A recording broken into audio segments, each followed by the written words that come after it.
नमस्कार. हा इयत्ता 10वीचा इतिहास व राज्यशास्त्र पेपर क्रमांक 1 आहे. तर 2024 ला जी परीक्षा झालेली आहे बोर्ड एक्झाम, तर त्या संदर्भातील हा प्रश्न आहे बघा.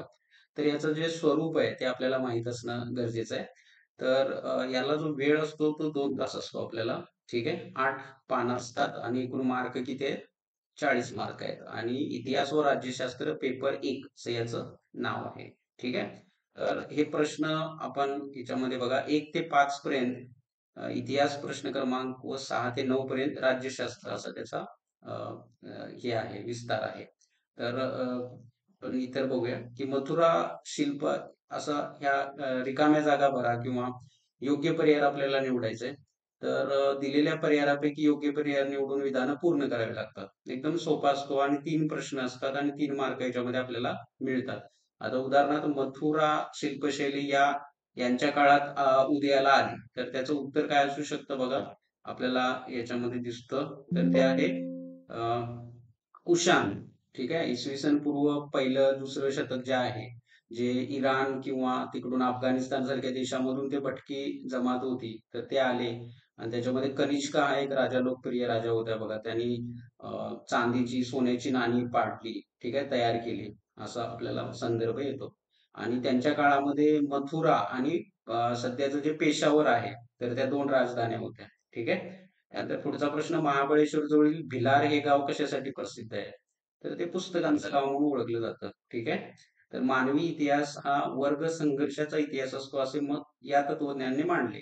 तर त्याचं उत्तर आहे ठीक आहे. Karl Marx. त्याचा जो कामगारांच्या संदर्भातलं त्यांचं जे योगदान आहे ते खूप आहे आणि तो वर्ग संघर्ष दाखवला जातो. म्हणजे मालक आणि अ, कामगार वर्ग यांच्यामधला संघर्ष त्यांनी मांडलेला आहे. तर हा जो बघा चुकीची जोडी आपल्याला ओळखायची आहे प्रत्येक गटामध्ये.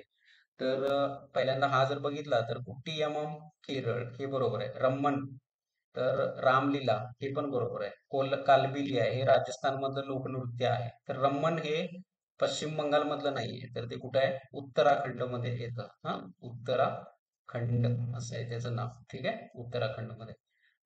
त्यानंतर दशावतार, खंजिरी भजन, कीर्तन, भारुड. तर हा ऑप्शन चुकीचा आहे. दशावतार. ठीक आहे. त्यागराज नाहीये त्याचा संबंध येत नाही.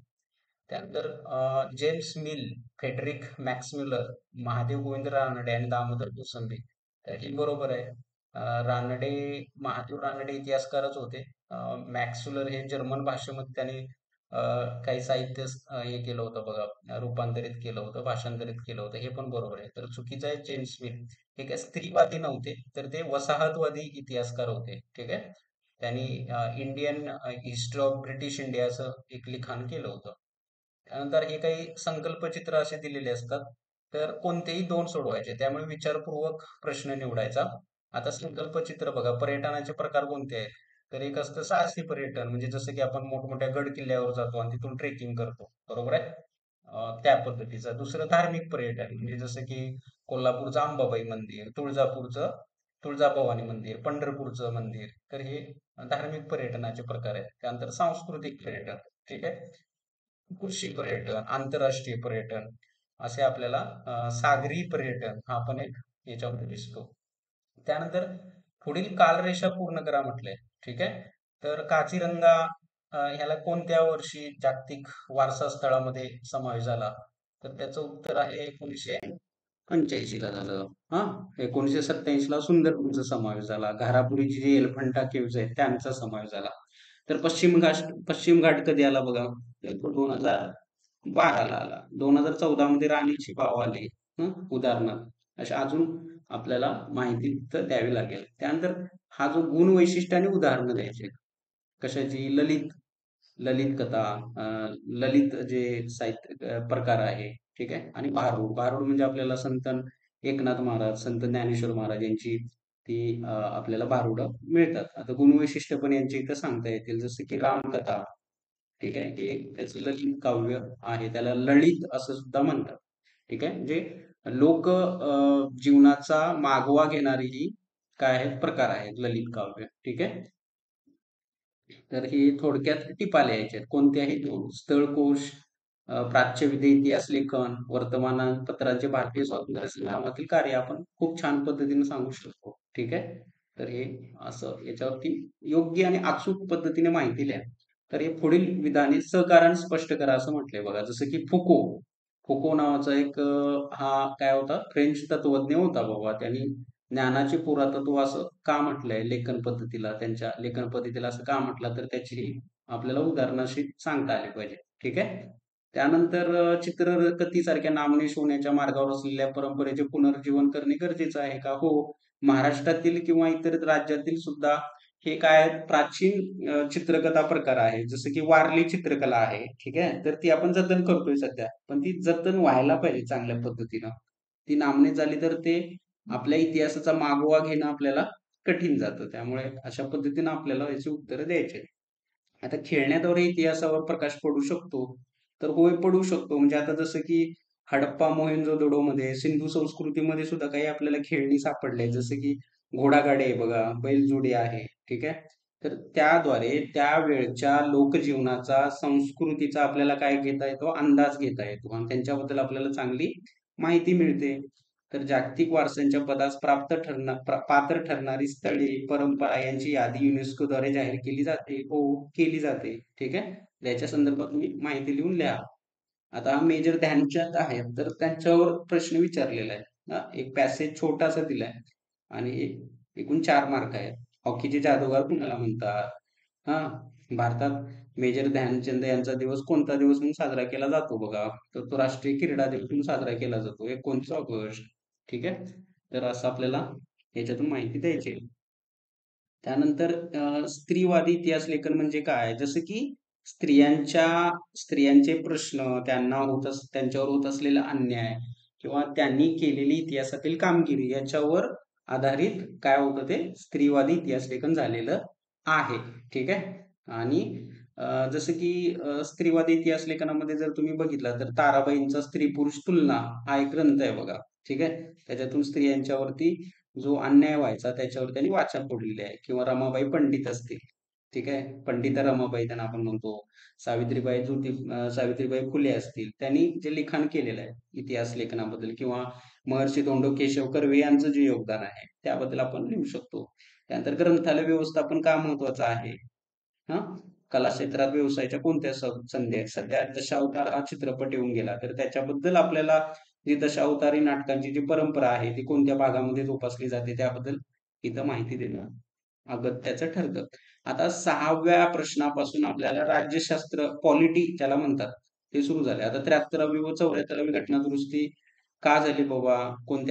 कशासाठी झाली? तर ती स्थानिक शासन व्यवस्था बळकट करण्यासाठी झाली. जगातील सर्वच लोकशाही राष्ट्रापुढील मोठे आव्हान म्हणजे काय? तर हे बाकीचे पण पर्याय बरोबर आहेत, पण लोकशाहीची पाळेमुळे आणखी खोलवर नेणे हे त्याचं पहिलं उद्दिष्ट आहे. आणि विशिष्ट प्रसंगी निवडणूक आयोग एखाद्या मतदारसंघात पुन्हा निवडणूक घेतात. का घेतात सांगा बघू? एखादा उमेदवार मरण पावला समजा. एखादा आमदार किंवा खासदार मरण पावले, तर त्यांची त्यावेळी एक परिस्थिती असते किंवा काही वेळेला गैरप्रकार होतात निवडणुकीमध्ये. तर ते कारण तुम्ही सांगितलं पाहिजे. तर आघाडी शासनातून अस्थिरता निर्माण होते का? तर हे चूक आहे.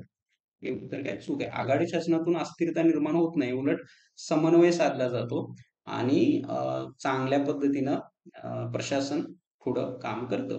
ग्राहक चळवळ अस्तित्वात आली. हो, कारण ग्राहकांचं संरक्षण करणे, त्यांचे कायदे, त्यांचे हक्क याबद्दल चांगल्या पद्धतीनं काम करावे म्हणून ग्राहक चळवळ अस्तित्वात आली. राजकारणाचे गुन्हेगारीकरण सध्या झालेलंच आहे. तर या संकल्पना आपण चांगल्या मांडू शकतो त्याच्यामध्ये. आता निवडणुकीची प्रक्रिया म्हणजे बघा काय-काय असते. तर ते आपल्याला इथे सांगता आलं पाहिजे. ठीक आहे. निवडणुकीच्या प्रक्रियेमध्ये काय-काय समाविष्ट होतं बघा. पहिल्यांदा होतं निवडणूक प्रक्रियेमध्ये मतदारसंघाची निर्मिती होते. त्यानंतर निवडणुकीची तारीख जाहीर होते. हां. उमेदवाराकडून नामांकन पत्र येतं. असं भरपूर घटक आपण याच्यामध्ये सांगू शकतो.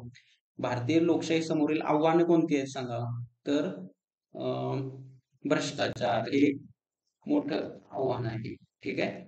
महिला सक्षमीकरण, महिला सक्षमीकरण, ज्येष्ठ नागरिकांच्याबद्दल आपण चांगलं सांगू शकतोय ना. ज्येष्ठ ज्येष्ठ नागरिक.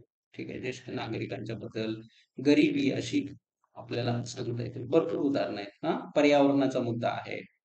कायदा सुव्यवस्था आहे. सामाजिक न्याय प्रस्थापित करणे म्हणजे काय? तर सामाजिक न्याय प्रस्थापित करणे म्हणजे समाजातील स्त्री, पुरुष किंवा सर्व घटकांना समान न्याय देणे. म्हणजे त्यांची जात, धर्म, पंथ हे न पाहता सर्वांना विकासाचं किंवा त्यांचं कल्याण घडवणं याला सामाजिक न्याय म्हणतात. मध्यावधी निवडणुका म्हणजे काय ते तुम्हाला तर सांगता येऊ शकतं. म्हणजे 5 वर्षाचा कालखंड आहे. ठीक आहे. तर त्याच्या अगोदरच निवडणुका ती विधानसभा विसर्जित करायची आणि निवडणुका घ्यायच्या. तर हे इथून आपल्याला असं त्याच्यामध्ये सांगता येतं. ते 40 मार्क आहेत. तर 40 पैकी कमीत कमी आपल्याला 35च्या वर मार्क सहज पडतात. इतकं सोपी परीक्षा पद्धती आहे ही. तर 40 पैकी 40 मार्क पण आपण याच्यामध्ये नक्की घेऊ शकतो. Thank you.